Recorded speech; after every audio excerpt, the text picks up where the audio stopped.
Morning, everyone. So we had some interesting news yesterday. It was not wholly unexpected news.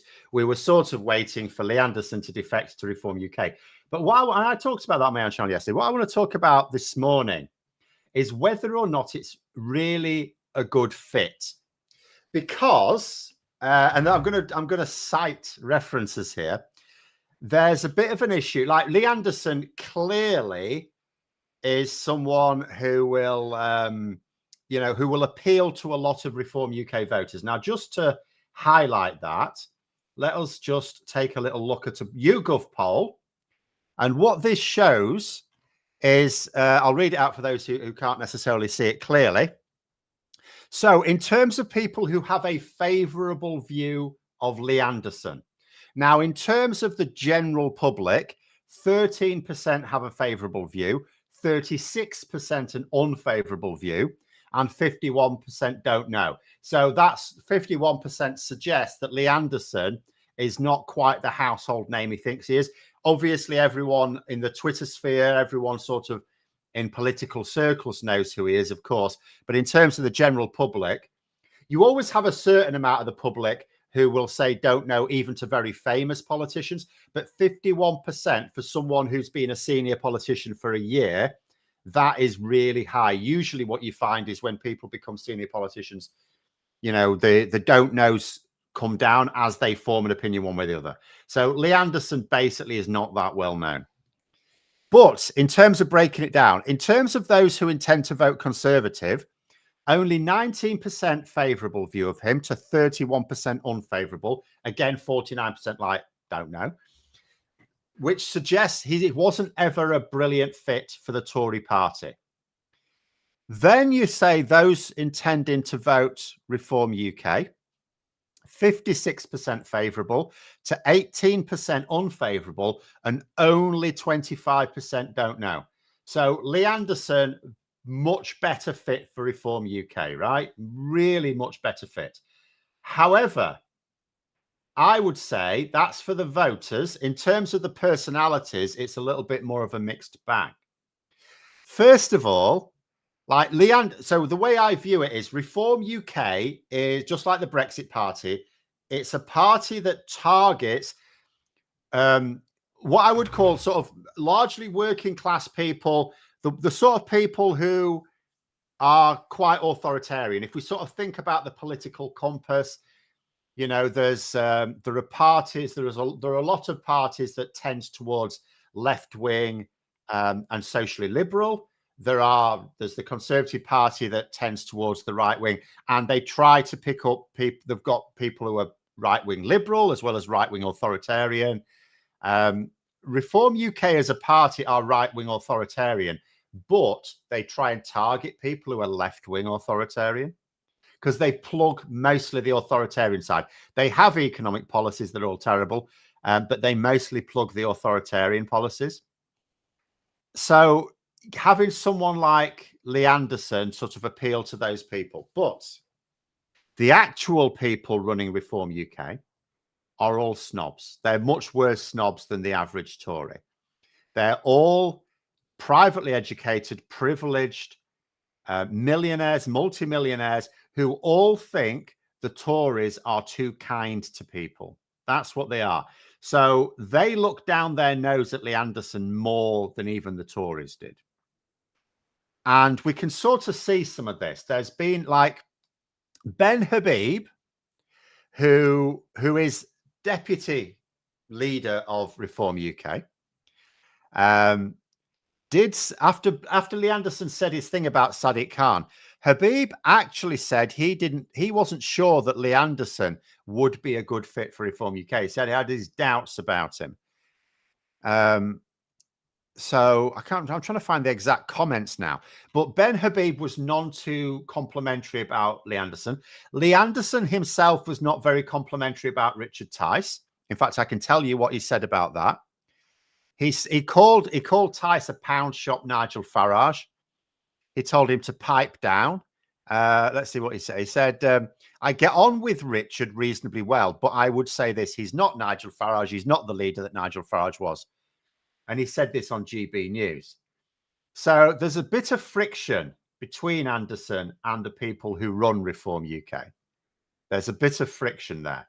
And then there's the thing, again, I come to the snobbery thing, because Lee Anderson, like I say, a lot of like normal Tories won't really gel with Lee Anderson at all, because he's from a working class background. He's not even from a working class background that then became a millionaire. Oh, they don't mind those people. In fact, they love those people, because remember, what's the Tories always, what's their argument for squeezing people? Like Rishi Sunak is now saying, oh, we should get rid of £46 billion worth of national insurance contributions, and we'll do it by squeezing benefits. Don't have a laugh.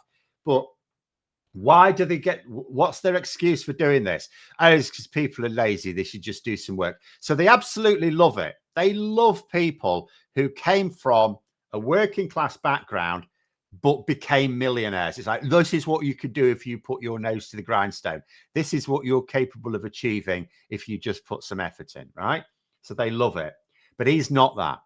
He's someone who worked as a miner, and although he was a bit of a scab, I think he was. Doesn't he say he was? I don't know whether he was or he wasn't.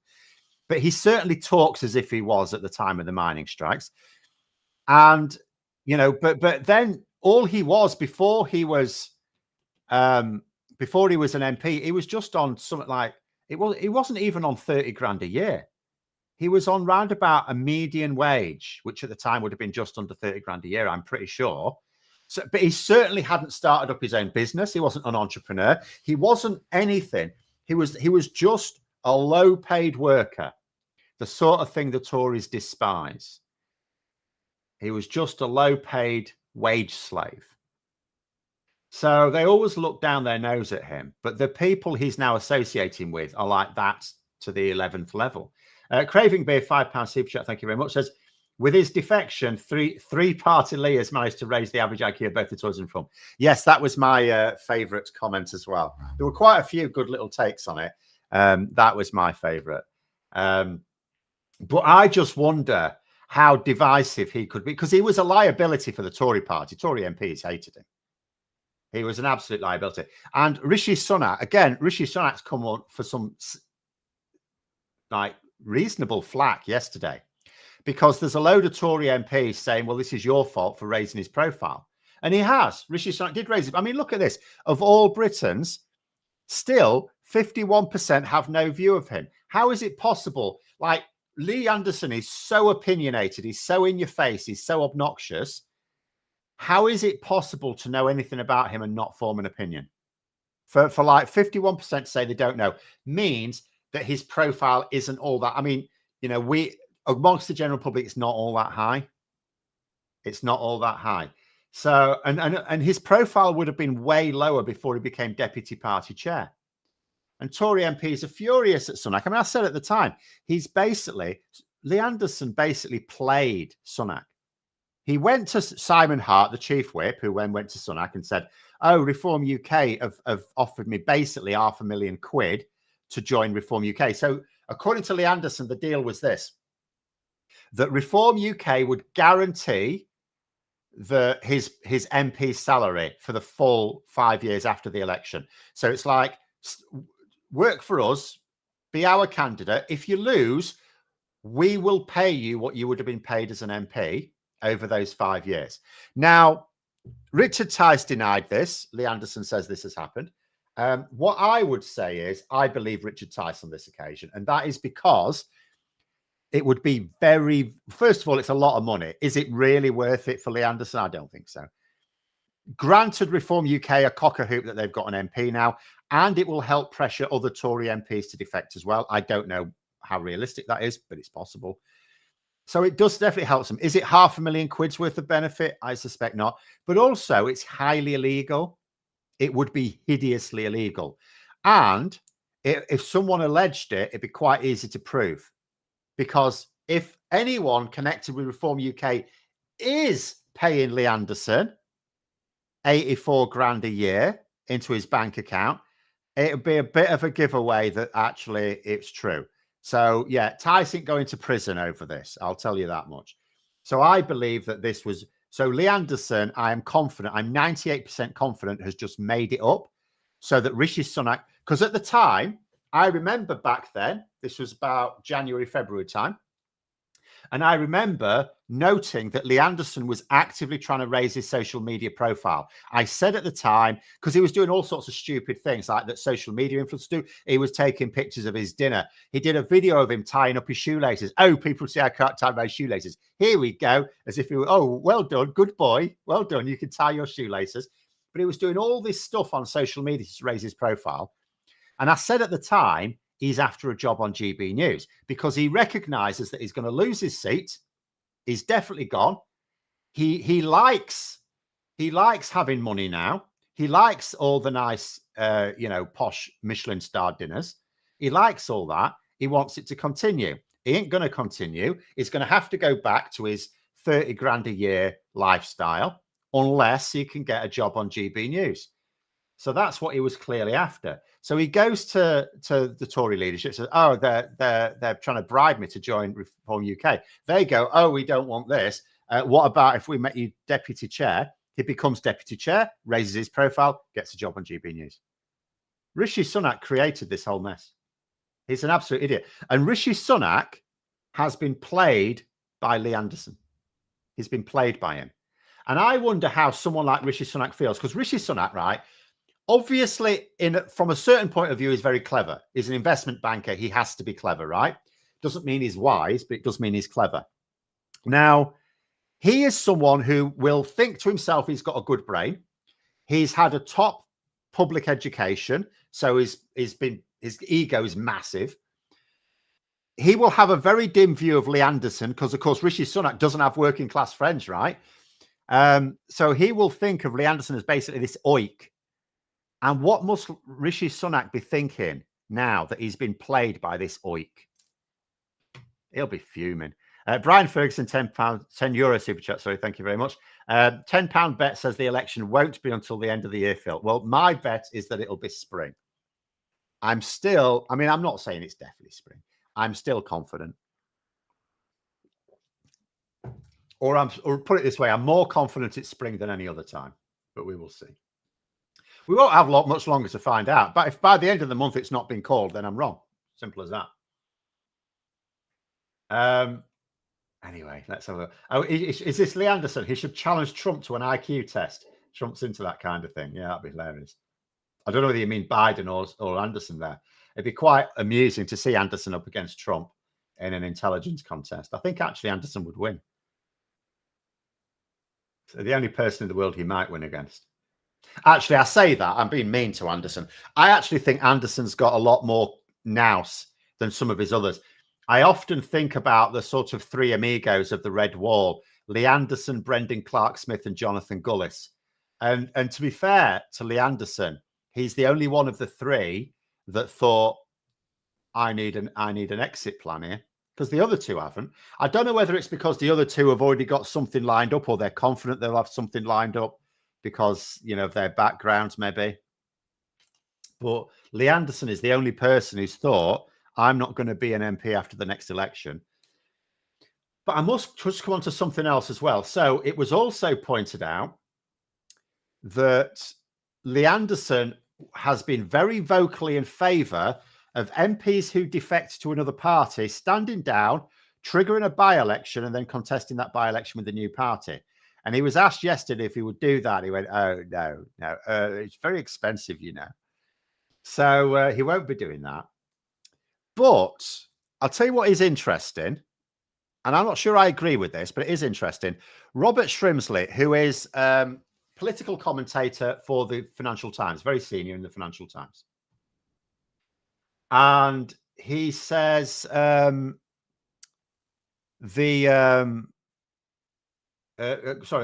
just saying there, just so you know, median wage is still in 28,000. No, I'm pretty sure it's not. Just check that we're talking about wages, not incomes here. I'm pretty sure it's 30 something, but it doesn't matter. We can argue the toss. It's about 30,000 anyway. But anyway, Robert Shrimsley says, think Lee Anderson is making a mistake not forcing a by-election. He'd probably win and give a big boost to reform. In fact, he probably has more chance of holding a seat at the general if he does. Now, what I would say is this. That's an interesting notion that he thinks Lee Anderson could win a by-election, because I'm not sure he could. I'll just go over what now. Again, I don't like to keep leaning on this, but that YouGov MRP poll, it's the only real data we have. It's the only accurate data we have. It would be good if we had another more recent one, but as they cost, I don't even know how much this poll would have cost. I know that if you want to do a poll with YouGov, because I looked it up, if you want to do a poll of 2,000 people and ask them 5 questions, it'll cost you, and you want it to be, it's a complicated poll, it'll cost you 25 grand. So voting intention is a complicated poll.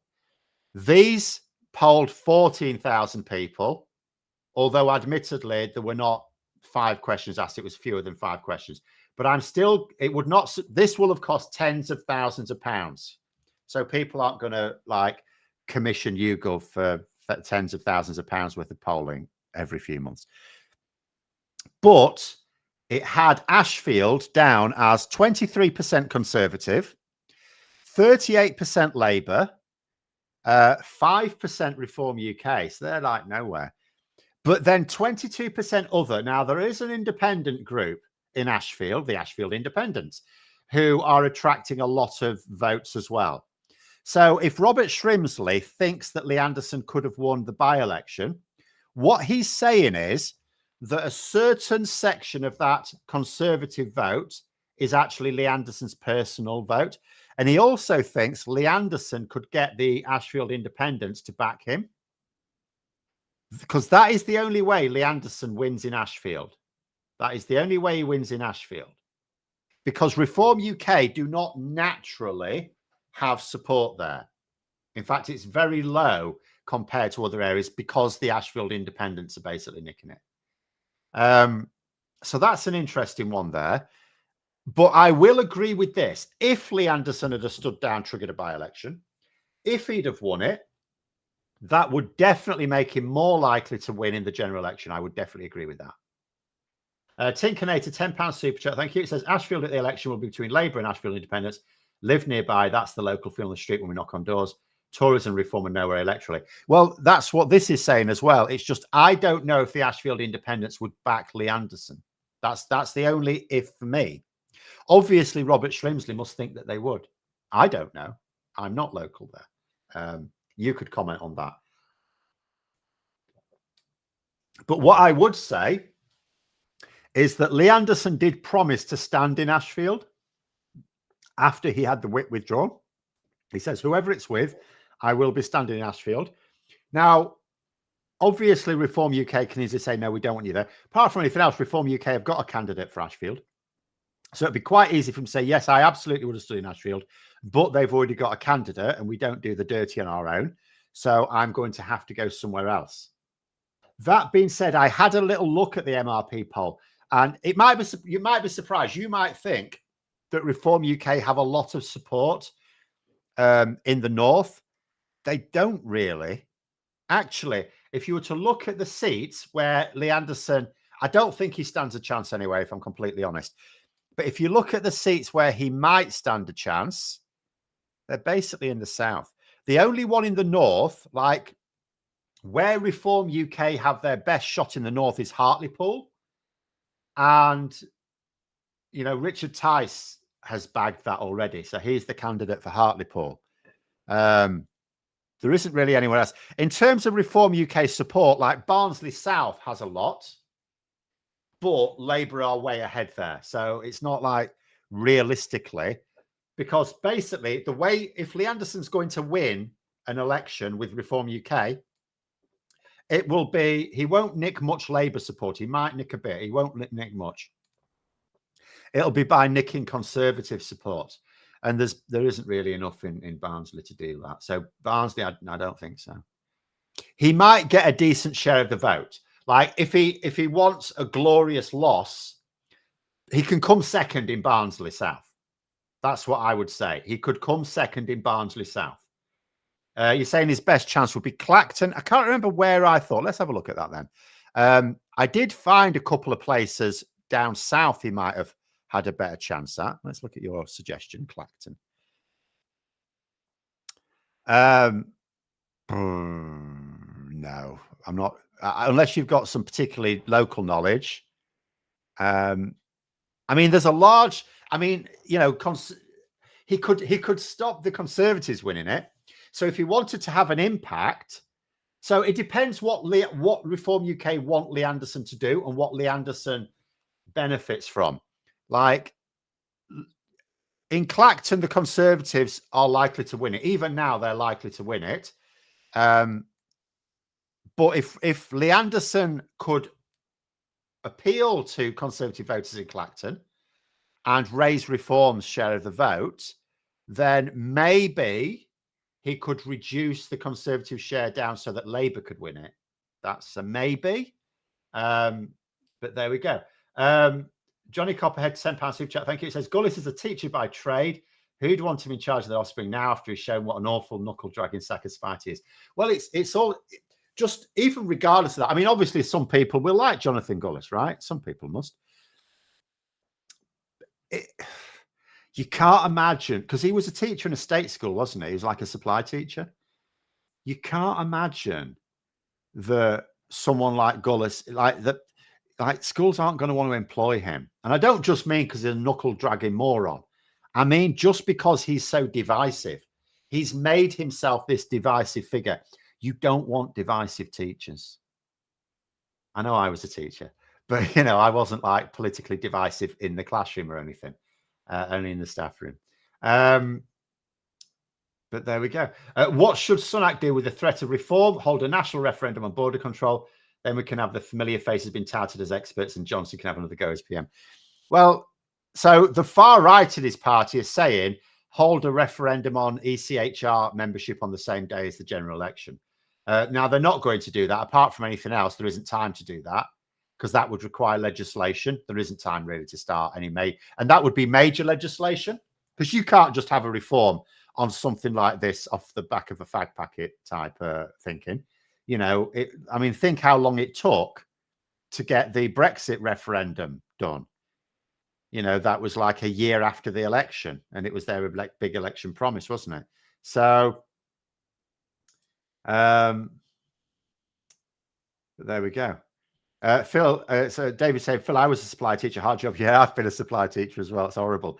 I was teaching in school. I never got on with teaching in schools. I was never any good at that. So supply teaching in schools is an absolute nightmare for me. It was much better in colleges. I was much happier in colleges. If reform doesn't suit 30p, which group is further right from to join? Is there a Vlad the Impaler party? No, so my point, Viv, it's not that Reform UK is not a good fit for Lee Anderson. I think the party is. I think the polling shows that the party is. It's the people, because the people running Reform UK are not alike. Reform UK is totally unlike any other political party in this country, right? First of all, it's not a political party. It's a business. It doesn't have members. It has supporters. Like you can pay money to be a subscriber to Reform UK, but you can't be a member. So there's no party infrastructure. It's technically a political party. It fulfills the base requirements of being a political party, which should probably be sharpened up. But no, Lee Anderson fits with that. But the people running Reform UK do not believe the Reform UK like image. They're not part of that. They're doing it for entirely different reasons. You know, Reform UK is from. Whereas if you take the Conservative Party, the people who run the Conservative Party sort of believe in what the Conservative Party does in government, right? And what it wants to do. Yes, the Conservatives are also different because they deliberately lie. They say they're in favour of the NHS when they're not and things like that. But, you know, Richard Tice, Nigel Farage, Ben Habib, none of those people give a crap about working class people. Yet Reform UK pitch themselves as the party of the working classes. I know the Conservatives say it as well, but it's never there in their policies. They just say it. Whereas Reform UK pretend that their policies are all about working class people. They're specifically attracting working class people. So the friction, I think, with Reform UK is with the people. I think if they're not careful, Lee Anderson could end up being quite divisive because he doesn't behave himself. He's got no discipline. He's got absolutely no discipline. He doesn't toe the party line. unless they are. Now, the only way I think Reform UK can control Lee Anderson is if it's made clear that he will keep, because they can't bribe him in the normal way, because someone will find out and then Tice is going to prison, right? He's not going to do that. But they can, because GB News is basically GB News is the media wing of Reform UK. Let's be clear about this. And I think the promise is that Lee Anderson keeps his job on GB News. I think that's the promise. It's pure speculation on my part, but I that's what I'm thinking. But there we go. Reform is a party like GBB's is a news channel. Well, it is. It's just a mockery. The whole thing's a mockery. But that's what I think the deal is. So, but if that isn't the deal, if Lee Anderson has just joined Reform UK just because he thinks that gives him a better chance of keeping his job on GB News, or for whatever other reason, I think there's going to be friction, because I think Lee Anderson does have an appeal. Well, the polling shows he does have an appeal to a lot of Reform UK voters. I don't think there's any real good personal chemistry with him and Richard Tice, obviously, or Ben Habib. Maybe a little bit more with Nigel Farage, but I don't think Nigel Farage respects him either. Because for someone like Nigel Farage, what is there about Lee Anderson to respect? He hasn't achieved anything by Farage's standards. He can't even hold his own show on GB News. I don't know what the viewing figures are now, but I can't imagine they're very good. Yeah, but there you go.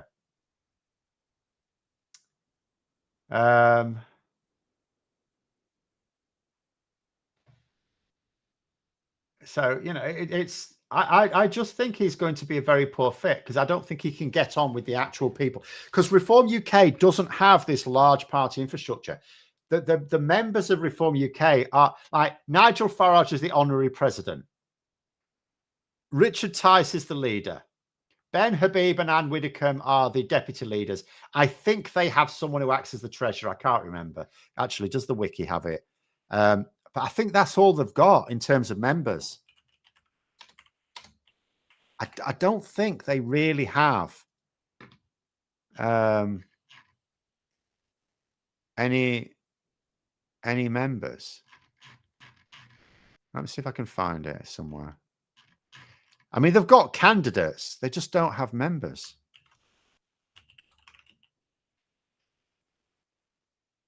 No, I'm not going to find it very easily. Never mind. But I think that's all they've got. I think they've got. I'm not even sure whether Nigel Farage classes as being a member. He's the honorary president.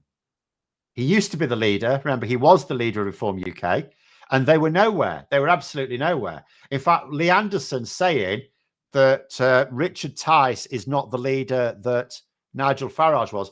Bear in mind, actually, under Richard Tice, Reform UK have gone from like UKIP levels of polling to what they try and say is about 30% in the polls. Now, it's not really 30% in the polls, because it's bollocks, because they're not getting anywhere near that in by-elections. But but nonetheless, that happened under Tice. Now, I would argue it actually happened under Sunak, because I think, well, it started under Boris Johnson. It's the Tories who created Reform UK as they are now, by going on about the Rwanda plan basically made Reform UK. If the Tories had not pushed anti-asylum culture wars, we know they always push culture wars, and we know they always go on about immigration. But if they had said, if they'd have been strategic and said, all we're going to do is enable Reform UK by going on about immigration, if they'd have picked different culture wars, then, I mean, first of all, it was just strategically inept to pick a culture war you're losing on.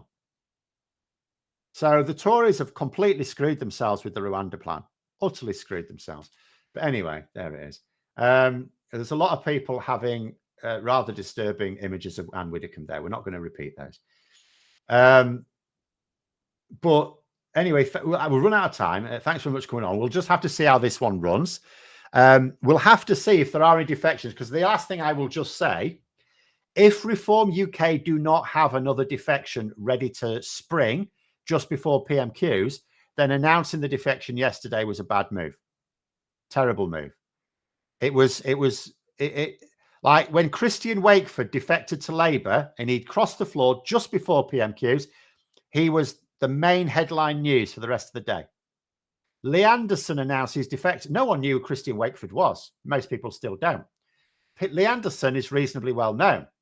He defects to Reform UK, and it's beaten on the news by Kate's dodgy photo skills and who's wearing what at the Oscars. Like, dresses at the Oscars was bigger news than Lee Anderson defecting. That's how bad an idea it was to do it on a Monday morning. That being said, if they have another defection ready to go for just before PMQs this Wednesday, then I will say, I'll retract it all and I'll say, okay, they actually knew what they were doing. But if they don't, then they didn't know what they were doing. They're idiots. But there we go. We'll have to call it there. Thanks very much for coming on, everyone. Don't forget to click the like button and subscribe to the channel. Have a great day. And until next time, I'll see you later.